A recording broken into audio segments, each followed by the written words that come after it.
သက်ရှင်တော်မူသောထာဝရဘုရားရဲ့နာမတော်ကိုချီးမွမ်းပါလေ။ယနေ့သူတို့ကစဉ်းစားဆင်ခြင်နှလုံးသွင်းနိုင်ပွင့်ရန်တွေ19ခုမြောက်သောဆာလံပိုက်နယ်14ကျွန်ုပ်ပြောသောစကားနှင့်စိတ်နှလုံး၏ကြံစီသည်ရှေ့တော်၌နှစ်သက်ဖွယ်ဖြစ်ပါစေတော်။အိုထာဝရဘုရားကျွန်ုပ်၏ကြောင့်ကျွန်ုပ်ကိုရွေးနှုတ်တော်မူသောဘုရားဒီနေ့ဆာလံဆရာကြီးကဒီနေ့ဘုရားသခင်ရဲ့ရှေ့တော်မှာပြောဆိုတဲ့စကားနဲ့စိတ်နှလုံးကြံစီတော်ပါဘုရားသခင်ရှေ့တော်မှာနှစ်သက်ဖွယ်ဖြစ်ပါစေလို့ဆုတောင်းတာဖြစ်ပါတယ်ဆိုလိုခြင်းတိတ်ပဲကအသက်တာဟာဒီနေ့ဘုရားနှစ်သက်တဲ့အသက်တာဖြစ်ဖို့အသက်တာထဲမှာဘုရားသခင်ရဲ့အလိုတော်တိုင်းအသက်ရှင်ဖို့ရန်အတွက်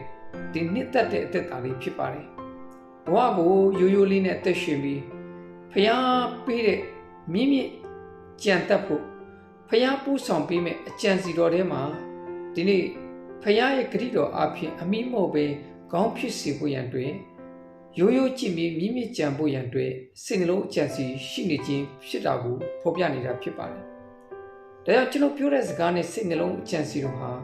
ဘုရားသခင်ရှိတော်မှာနှစ်သက်ဖွယ်ဖြစ်ပါစေလို့သူကဆုတောင်းတာဖြစ်ပါတယ်။ဒီလိုပါပဲကျွန်တော်တို့ရဲ့အသက်တာထဲမှာစကားပြောဆိုခြင်းနဲ့စိတ်နှလုံးအကြံစီဟာဘုရားသခင်ရှိတော်မှာနှစ်သက်ဖွယ်ဖြစ်ဖို့လိုအပ်ပါတယ်စိတ်နှလုံးရဲ့အကြံစီရာအပြစ်မှန်းသက်သေနှုတ်အားဖြင့်ဖြစ်တယ်လို့ဒီနှုတ်အားဖြင့်ကနေစီထွက်လာတဲ့အပြစ်မှန်းသက်သေဟာဒီနေ့ဘယ်လိုအသက်ရှင်တယ်လဲဆိုတာကိုနားလေလွယ်တာဖြစ်ပါတယ်။ဒါကြောင့်ဘုရားသခင်ရှိတော်မှာအသက်ရှင်တဲ့အခါရိုးရိုးကြည့်ပြီးမြင့်မြင့်ကြံဖို့လိုအပ်ပါတယ်။ရိုးရိုးကြည့်ခြင်းဆိုတာပါလေဘုရားရဲ့စကားတော်ထဲမှာအသက်ရှင်ခြင်းဘုရားစကားတော်ကိုနာခံခြင်းဖြစ်ပြီးမြင့်မြင့်ကြံတယ်ဆိုတာပါလေလောကီရေးရမှုပဲဖျားလှုပ်ဆောင်ပြီးမြထာဝရကာလတွေဖျားလှုပ်ဆောင်ပြီးမြချီးမြှောက်ခြင်းတွေကိုအကျံစီတော်ထဲမှာအသက်ရှင်ခြင်းပဲဖြစ်ပါတယ်။ကပ္ပဦးကျမ်းခန်းကြီး39ခန်းငယ်3မှာအိမ်တွင်လည်းကျွန်ုပ်ထက်သာ၍ကြီးတော်သူမရှိပါ။ကိုမယားဖြစ်တော်သခင်မတပါအဘေရာကိုမြကျွန်ုပ်အားမြင့်သားပါတို့ဖြစ်လင်ဖြစ်ကြီးတော်ဤအမှုကိုကျွန်ုပ်ပြု၍ဖျားသခင်အဘေတို့ပြမနိုင်သည်ဟုသခင်ဤမယားကိုညှင်း၍ပြန်ဆို၏ဒီနေ့ယောသက်လေးရဲ့တက်တာဖြစ်ပါတယ်ဘုရားကပြတဲ့ယူပိုင်အဖြစ်သူ့ကိုတနေ့ချီးမြှောက်မဲ့အရာတွေသူသိရှိထားပြီးဖြစ်ပါတယ်တို့တော့ချီးမမြောက်ခင်မှာကျွန်ဖြစ်နေတဲ့အချိန်မှာပင်ဒီနေ့အသက်တာကရိုးရိုးလေးပဲအသက်ရှင်ပြီးဘုရားစကားပေါ်မှာအသက်ရှင်နေဆိုတာတွေ့ရပါတယ်ဒါပေမဲ့စုံစမ်းနှုတ်ဖြစ်ခြင်းတွေလာတဲ့အခါဒီနေ့ပေါ်တီဖာရဲ့မိန်းမရဲ့တွေးဆောင်ခြင်းကိုခံတဲ့အခါသူပြောဆိုတဲ့စကားကနှလုံးသားထဲအစီထွက်တဲ့သူ့ရဲ့တက်သေးဟာကျန်တဲ့အရာတွေပိုင်ဆိုင်တဲ့တခင်မကိုတော့ဒီနေ့ထိပိုင်ခွင့်မရှိဘူးဒီတခင်မခွင့်ပြုရင်တော့မှမှားယွင်းနိုင်ခြင်းမရှိဘူးထာဝရဘုရားသခင်ရှိမှမမားနိုင်ဘူးဆိုတာကိုညင်းဆိုတာတွေ့ရပါတယ်ဆိုလိုခြင်းတိတ်ပဲကတော့လာမယ့်အနာဂတ်မှာဘုရားသခင်ရဲ့ချီးမြှောက်ခြင်းကိုဆုံးရှုံးမှာအင်မတန်ကြောက်တာဖြစ်ပါတယ်လက်ရှိချိန်ဒီမှာကျွန်ဖြစ်တော်လေဘဝအသက်တာကရိုးရိုးလေးကျင့်ပြီးဖခင်ရဲ့အလိုတော်ထဲမှာအသက်ရှင်နေဆိုတာကိုတွေ့ရပါတယ်။တို့တော့အနာဂတ်မှာဖခင်ချီးမြှောက်မယ့်အရာတွေကိုနားလည်ထားတဲ့ယောသက်ကဒီနေ့အခွင့်အရေးတွေရတော့လေဒီနေ့အခွင့်အရေးကိုမယူပဲရိုးရိုးကျင့်ပြီးမိမိကြံနေဆိုတာတွေ့ရပါတယ်။အသက်တာထဲမှာတစ်ခါတည်းဖခင်သခင်ချီးမြှောက်ခြင်းတွေရဖို့ဖခင်သခင်က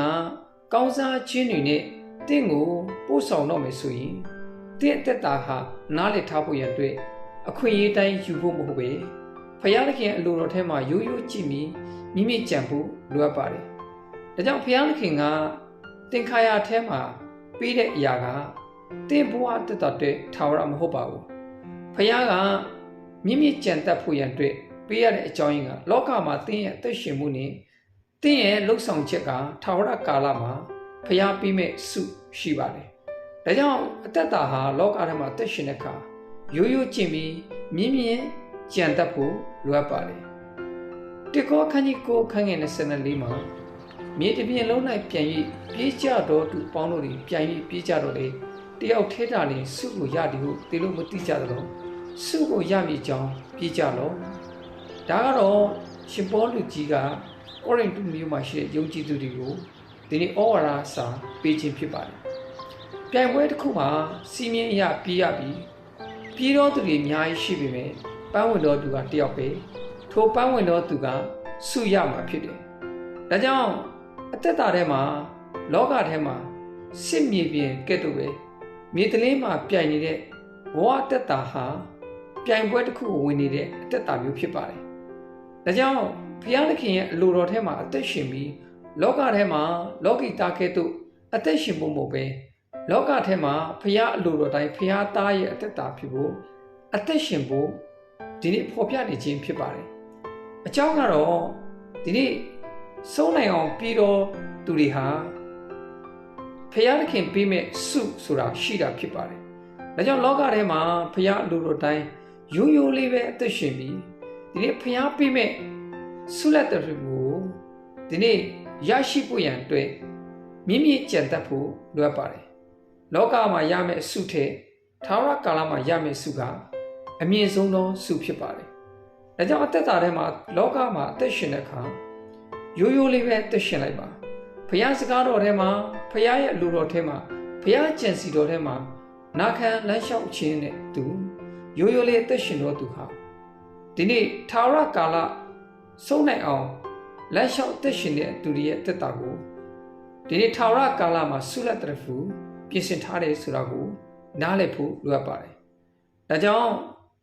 ထာဝရကာလမှာကျွန်တော်တို့အတွက်ဆုလက်တရဖူရရှိဖို့ဆိုရင်လောကမှာဖရာလူတော်ထဲမှာရိုးရိုးကျင့်ပြီးမြင်းမြင်းကြံဖို့လိုအပ်ပါတယ်။ဒါကြောင့်ကျွန်တော်တို့ရဲ့အကြံစီတို့ဟာဖရာလူတော်ထဲမှာအသက်ရှင်တာဖြစ်တဲ့ကြောင့်ကျွန်တော်တို့ရဲ့စိတ်ဆန္ဒအဖြစ်အသက်ရှင်ဖို့မို့ပဲသခင်ဖရာရဲ့အလိုတော်ထဲမှာအသက်ရှင်ပြီးသခင်ဖရာရဲ့စကားတော်ထဲမှာဒီနေ့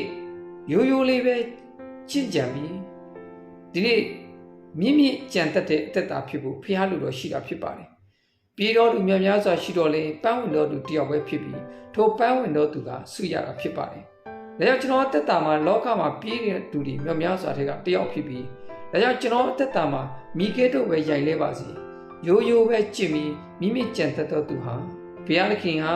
ချီးမြှောက်ခြင်းကောင်းချီးမင်္ဂလာကိုပေးမယ်ဆိုတာကိုခွန်အားပေးနှိုးဆော်တိုက်တွန်းချင်ပါတယ်။